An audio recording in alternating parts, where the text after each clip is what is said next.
Now, have you ever met somebody that you found very attractive, okay, very interesting, and you wanted to give her a compliment and you ended up saying, you know what, you're nice. You know what she must have thought about you? She must have thought that you're boring. Because nice is such a boring word. Well, it's high time we learn to use better adjectives for simple ones like nice, pretty, good, happy, and all those really, really common ones.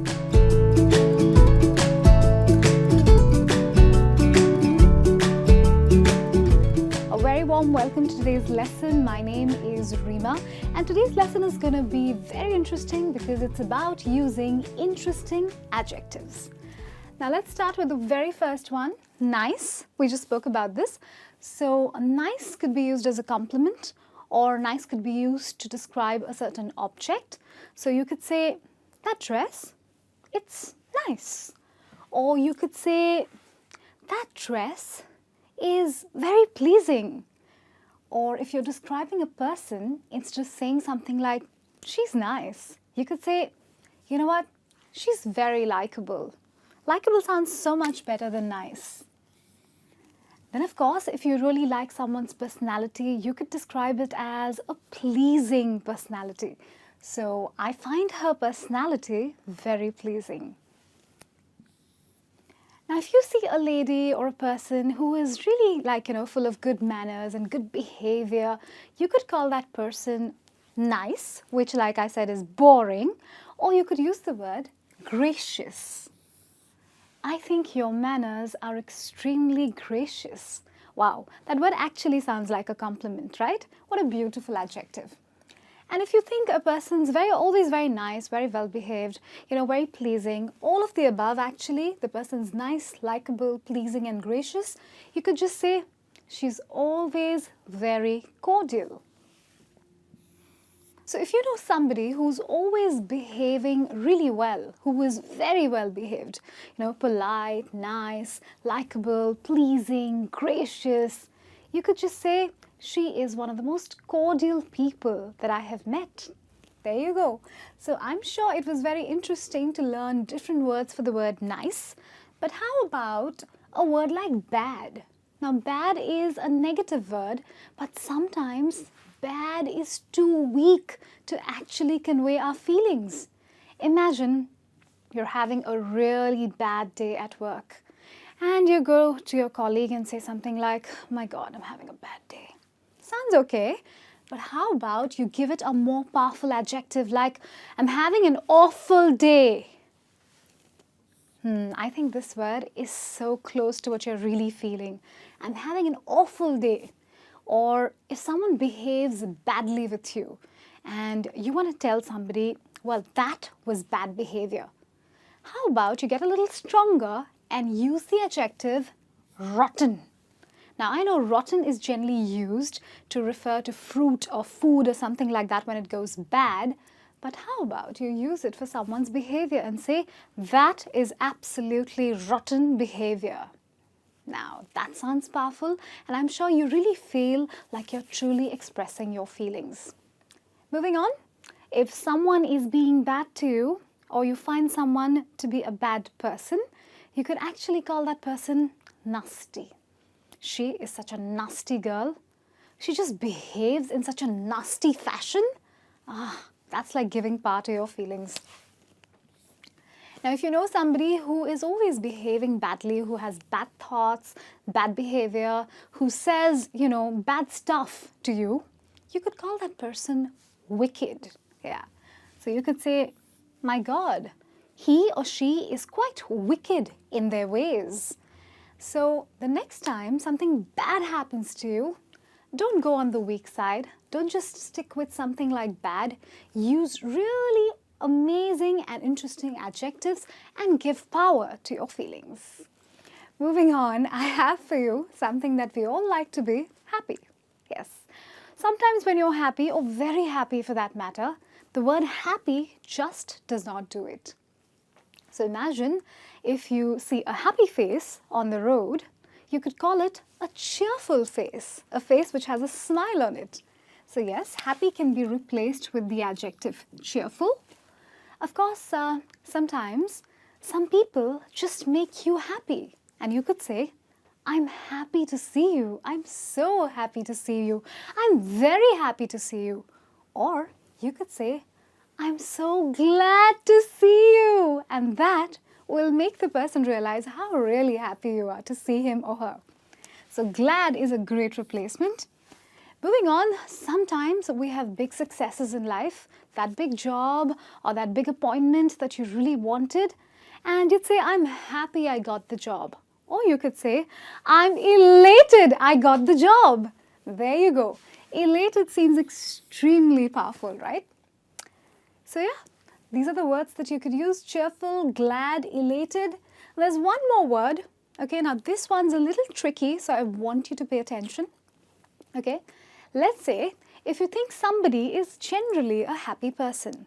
She seems to be a happy person. Okay, how about you say something like, she seems to be very jovial, meaning she seems to be somebody who's joyful, who's cheerful, who's happy, which is why you use the adjective jovial. It's a great way to describe somebody who's generally positive, bright, and happy. Okay, moving on, what do we have here? Good. My God, good is so boring, right? She's a good girl. Oh, your dress is good. Ah, the car looks good. Why can't we come up with better words? I'm sure we can, right? So, well, good could be replaced with something like super. Wow, that's super. I love what you're telling me. That's such super news. Instead of, that's such good news, right? And of course, if something is very pleasing, or let's say you're having a good day, or the weather is really good, instead of saying, wow, it's a good day outside, you could say something like, wow, it's a pleasant day outside. And pleasant will actually do the trick, because the moment you use the word pleasant, you can actually visualize a beautiful day with bright sunny skies. Moving on, what do we have next? Now, sometimes we have such amazing achievements and we want to celebrate them. So instead of saying, very good, well done, congratulations, you could say, that is stupendous work, congratulations to you. So stupendous really expresses how well you've done something, how great that achievement is, and how good it is, how good you're feeling about it, right? So stupendous is a word that I'd love to use. I even like the sound of it. Stupendous. Sounds so grand, right? Moving on, there is splendid. Okay, now splendid can also be used to describe someone's behavior, to describe an object, to describe a day. So it's a splendid day outside. Wow, I love what you're wearing. It's splendid. That achievement of yours is splendid. So splendid is quite multi-purpose like that, and you can use it anywhere to replace the word good, which has kind of become boring. Moving on, we have sad. Now, this negative emotion that all of us feel, let's not underestimate this, okay? Sometimes we feel sad, very, very sad, but we can't keep using the same word each time.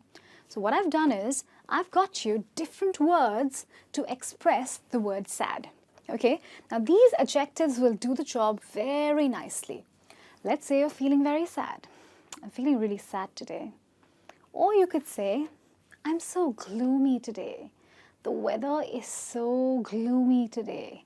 Wow, gloomy really defines sad. When everything is dull, there's no energy, no positivity, gloomy is a perfect word to use. Now imagine that you're very sad about something. So instead of saying, I'm sad about what happened, you could say, I'm really upset. The word upset really defines how you're completely out of rhythm and really sad about something that happened to you. Moving on, another word which is really powerful. Now this can be used to describe someone's facial expression or the weather outside. So let's say the weather is really grey and gloomy, and I could say, the day looks so downcast. Or if I want to describe the sad expression on someone's face, I could say, that downcast face told me the entire story. Or I could say, the expression on her face was absolutely downcast, meaning she was really sad, right? Now, the last word which you can use to replace the word sad is cheerless. Now, let me tell you, cheerless is not used commonly. Okay, so, you might use cheerful for happy, but most people don't end up using the word cheerless. But if you do use it, it can actually prove to be a very powerful replacement for sad. So you could call the weather cheerless, or you could, basically just describe a person's personality as cheerless. He is quite a cheerless person. One doesn't feel like talking to him, meaning he lacks good cheer. He's not cheerful. He's mostly sad, gloomy, downcast. Yeah, that's when you use the word cheerless. A little uncommon, this usage, but definitely powerful. Well, those are all the adjectives you can use to replace sad. Moving on. Now, boys, pay attention because this one's really important for you. It's pretty. Now, pretty is a very common compliment for a girl, for a woman, even for a young girl, a very small girl, I would say. But there are a lot of other words which are very interesting words that you can use to replace the adjective pretty with. Okay, let's look at the first one. Now, if you see a pretty lady, instead of telling her something like, "Hey lady, you're looking pretty today," you could say, "Hey, you're looking gorgeous today." Now, gorgeous sounds so pretty, so beautiful, right? It sounds amazing to the ear also. And trust me, if you're complimenting a girl, you're going to win brownie points for calling her gorgeous. So gorgeous can definitely be used to replace pretty. It means actually much more than pretty, and it's a great word to use. Moving on, we have appealing. Now, appealing is not as powerful and as gorgeous, but it can be used. So if you find someone pretty, but you're not really close to the person, close enough to go and tell the person, "Hey, you're gorgeous," you could say, "Wow, you look very appealing today." It's a more formal word to tell someone that they're looking pretty or presentable. Okay, so remember, appealing, you could use it in a formal setting. Moving on, there is stunning. Now, sometimes people just take your breath away with how pretty they're looking. Now, those are the times when you end up using the word stunning. Like their beauty or their prettiness actually stuns you. Okay, so that's when you call the person stunning instead of plain old simple pretty. Okay, moving on, the last word on my list, it's attractive. Now, sometimes you find somebody is attracting you, okay, is attracting your attention. Now, for lack of a better word, you go and tell that person, "I think you're very pretty," or "I find you very pretty." But the truth is, you're just getting really attracted to the person. The person could be pretty or could not be pretty, but you are definitely attracted to the person and his or her energy. You could go and tell the person, "You know what? I think you're very attractive." Or, "I find you very attractive." Now, that will give a clear idea as to what you intend to say, and of course, it will replace the plain old simple boring word pretty in a fun manner. Well, those are the words for the word pretty. There's gorgeous, there's appealing, there's stunning, and there is attractive. So, those are my interesting adjectives for those simple, plain old boring ones like nice, bad, happy, good, sad, pretty. And I really hope that you're going to make use of them and enrich your vocabulary and your personality. I truly hope you've enjoyed today's lesson. This is me, Rima, signing out, saying bye-bye and take care. I'm going to catch you very, very soon with yet another lesson. Till then, take care.